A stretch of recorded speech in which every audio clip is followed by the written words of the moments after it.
My dad locked eyes with me and said, "We used your savings on someone more deserving." No pause. No flinch. Just blunt certainty. He didn't think I'd push back. The room seemed to shrink, filled only with the scrape of Noah's fork, my mom's forced little cough, and the faint buzz of the overhead light. For a moment, I couldn't tell what was louder, my heartbeat or the heavy silence. I finally managed, "More deserving than me." That's when Grandpa rose slowly, his expression sharpening into something cold and dangerous.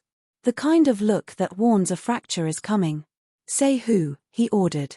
But the real betrayal didn't begin at that table. And it definitely didn't end there. My name is Ava. And for most of my life, I believed keeping quiet kept things calm.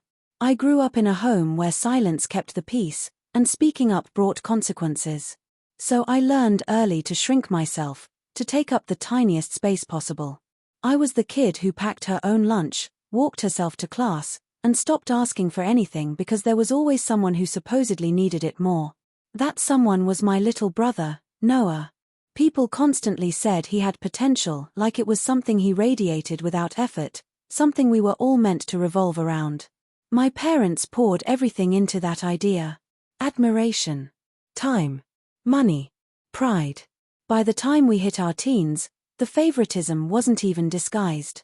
It was a whole system, and I was the one expected to understand why it was logical. I remember birthdays where Noah unwrapped bikes, gadgets, brand new sneakers. I got lines like, "You're such a sensible girl. You don't need much." And a piece of cake that tasted like a reminder. I remember school award nights too, when I won something small, like perfect attendance or a little ribbon for writing or science. Mom would give a polite clap, and Dad would lean over to say Noah's moment would be bigger someday. And I believed them. Truly.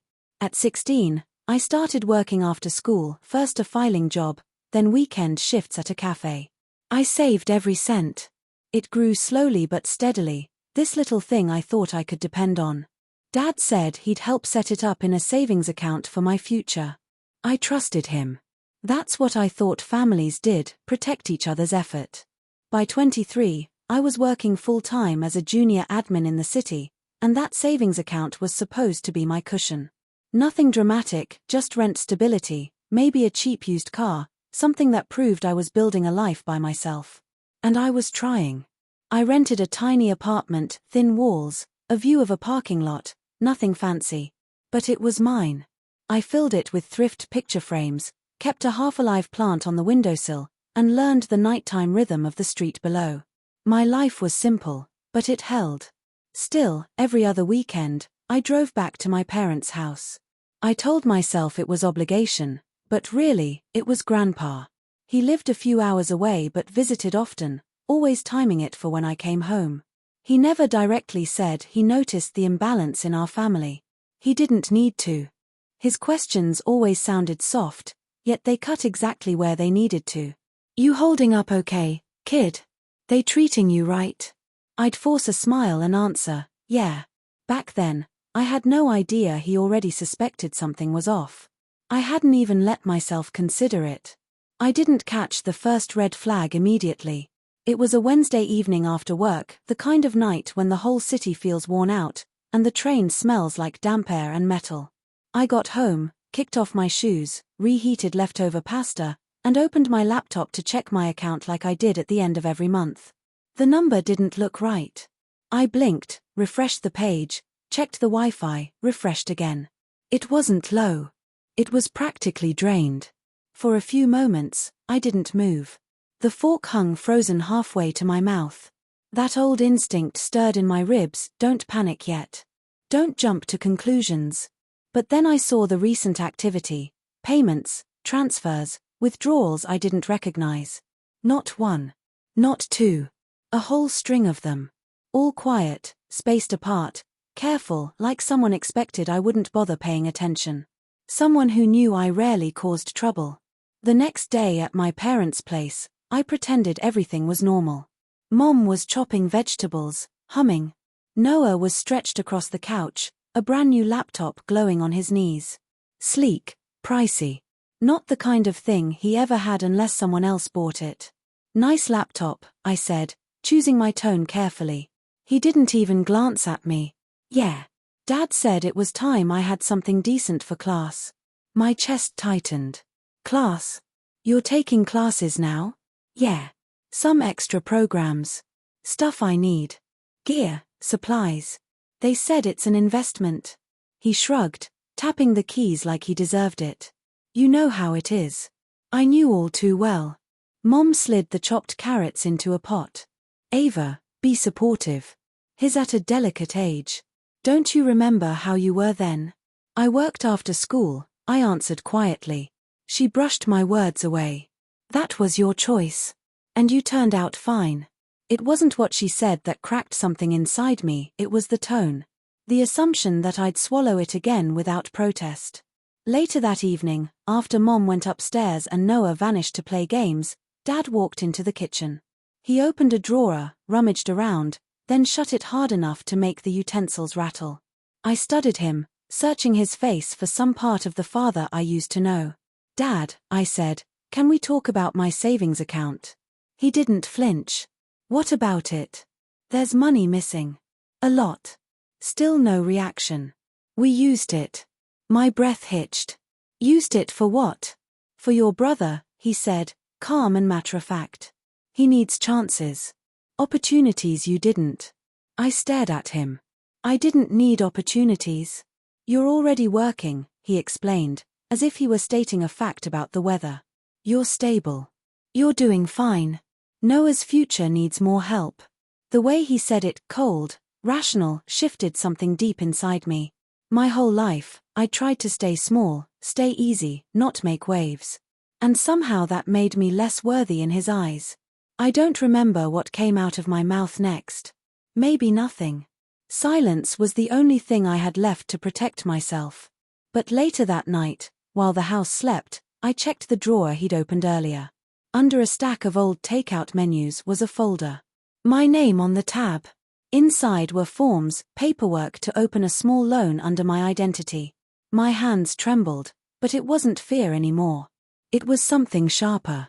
This wasn't a mistake. This was the moment everything shifted. And it was when I stopped being scared. I barely slept that night. I lay awake in my tiny apartment, listening to the heater kick on and off, replaying every detail over and over. The empty account, Noah's shiny new laptop, Dad's calm admission, the loan documents tucked away with my name printed across the top. By morning, something inside me had changed. The fear was still there, but it wasn't the same. It wasn't freezing me anymore. It had sharpened, narrowed. I drove to work on instinct alone, the city blurring past in washed-out colors while my thoughts quietly stitched themselves into a plan. At lunch, I met my friend Lily at the cafe by the office. She took one glance at me and frowned. You look like you haven't blinked in 12 hours. I told her everything, softly, carefully, like someone peeling back an old scar. Her eyes flew wide. Ava, that's not just wrong. That's illegal. I know, I whispered. But they think I won't do anything. They think I'll let it go. Will you? I didn't respond. I didn't need to. The silence answered for me. Not anymore. When the workday ended, I drove to Grandpa's house. He lived on the quiet edge of the city, in a neighborhood filled with tall trees and porches that groaned in the wind. He opened the door before I could even finish knocking, his eyes narrowing at the look on my face. What happened? We sat in the living room, breathing in the smell of pine and old books. I laid everything out, the missing savings, Dad's confession, the loan documents. He listened without a word, his jaw tightening as each piece fell into place. When I finished, he let out a slow breath. I knew they favored Noah, but this, he shook his head. This is using you, Ava. They're relying on you staying quiet, just like always. I can't ignore it this time. No, he said firmly. You can't. We spent the next hour going through the printed statements, the withdrawals, the dates. I hadn't made any of them. Grandpa moved slower these days, but his mind was still razor sharp. You need to document everything. Every transfer, every missing dollar. Keep copies somewhere safe. I already started, I said. He gave a small, approving nod. Good. As I gathered the papers, He rested a hand on my arm. A family that loves you doesn't use you like an ATM. They don't drain you and tell you to be grateful. You don't deserve this. His words hit harder than I expected. I had spent my entire life trying not to be a burden. I never imagined my parents would turn me into a resource. Driving home that night, the city lights looked different. Less like stars, more like signals. At my kitchen table, I spread out the bills, the statements, the loan papers, the folder with my name. Then I sorted everything into a neat, quiet stack, not for a fight yet, but for the moment my dad would least expect. And I already knew exactly when that moment would come. My parents always hosted family dinners whenever Grandpa visited. They claimed it made the house feel warm, but it always felt like a show, like they were acting out a version of family we never actually were. When Grandpa called to say he'd be in town that weekend, Mom immediately started planning a dinner. She wanted me there early. I didn't come early. I showed up right on time, a folder tucked into my bag, my heartbeat steady in a way it hadn't been for weeks. The moment I stepped into the living room, I sensed something was off. Mom moved with hurried energy, rearranging napkins, adjusting plates that didn't need adjusting. Noah sat in a corner, sulking, scrolling on his phone like he wanted to vanish into it. Dad stood near the kitchen doorway, hands in his pockets, calm as ever, expression unreadable. Grandpa sat at the dining table, cane resting beside him, eyes sharper than ever. When he looked at me, a strange steadiness settled in my chest. Dinner began normally, too normally.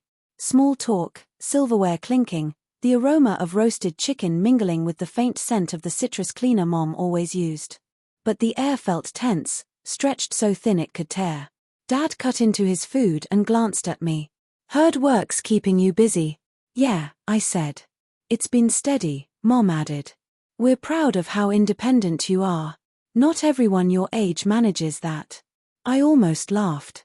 The irony tasted bitter on my tongue. Then Dad said it.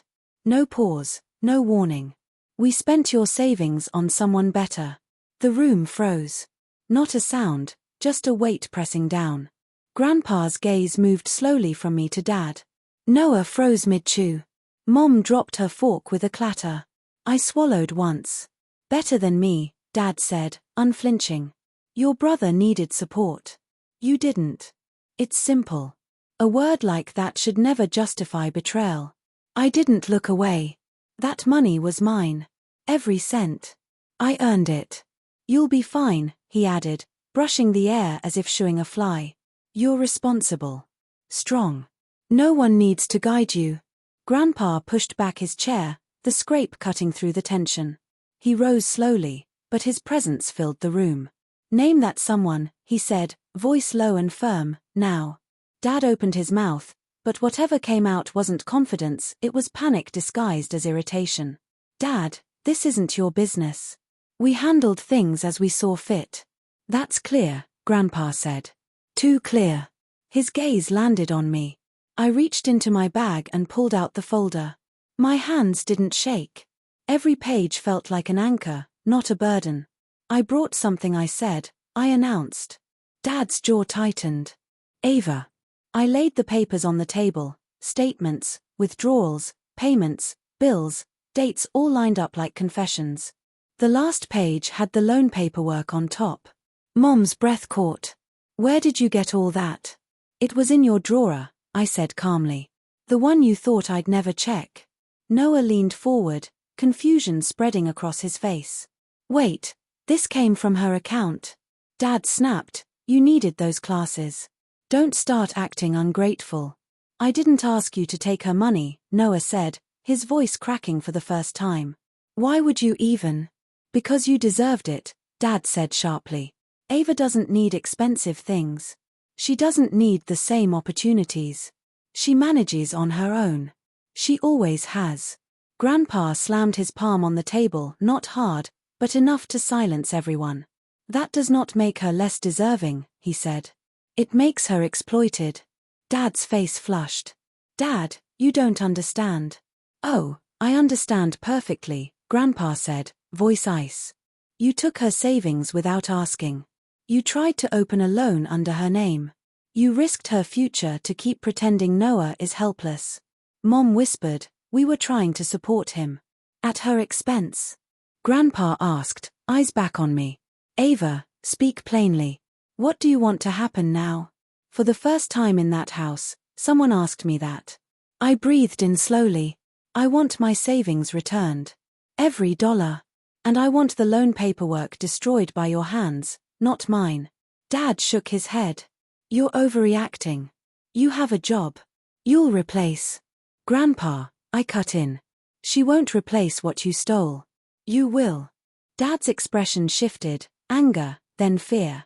Real, flickering fear. Mom's voice trembled. We don't have that kind of. Then you'll adjust, Grandpa said. Sell something. Cut back. Figure it out. Because if Ava files this as a financial abuse report, the consequences will be significant. A long, heavy silence followed. Finally, Noah spoke, voice quiet. Ava, I'm sorry. I didn't know. It doesn't fix anything, but it matters that I said it. Dad sank into his chair like the air had been punched out of him. Fine, he said through clenched teeth. We'll return it. All of it. And the loan? I asked. He swallowed. I'll shred it tonight. Grandpa nodded once, satisfied. Good. Then this family might still have a chance. But some damage doesn't undo. It just becomes a line you never cross again. I gathered my folder. I'm going home. No one tried to stop me. For the first time, leaving didn't feel like running. It felt like stepping into the life I'd chosen. The following weeks moved quietly, almost strangely, like the calm after a long storm.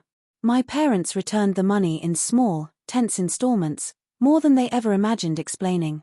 Each transfer came with no message, no apology, just numbers moving from one account to another, undoing a betrayal that never should have happened. Grandpa checked in often. Sometimes by phone, sometimes dropping by my apartment with groceries I didn't need but accepted anyway. He never lectured, never pressured. He just made sure I knew I wasn't navigating the aftermath alone. Noah kept his distance at first. Then one afternoon, he appeared at my door, hands shoved into his pockets. No excuses. Just, I'm trying to do better. And for the first time, I believed him. Life in my apartment felt different, lighter. I organized my files, rebuilt my budget, took small steps toward the future I thought I'd lost. I wasn't scared anymore. What happened that dinner didn't fix my family. It didn't erase years of silence. But it gave me something I never had before, a boundary they finally had to respect. I still visit my parents, but things aren't the same and maybe they shouldn't be. A boundary isn't a wall, it's a line that marks where you end. For the first time, they finally stopped crossing mine. I'm building a future on my own terms now, one they cannot rewrite or take from me. And if you've ever had to stand up to the people who were meant to protect you, know this, you're not wrong for demanding respect. You're not alone. If this story resonates, share your thoughts below and hit subscribe.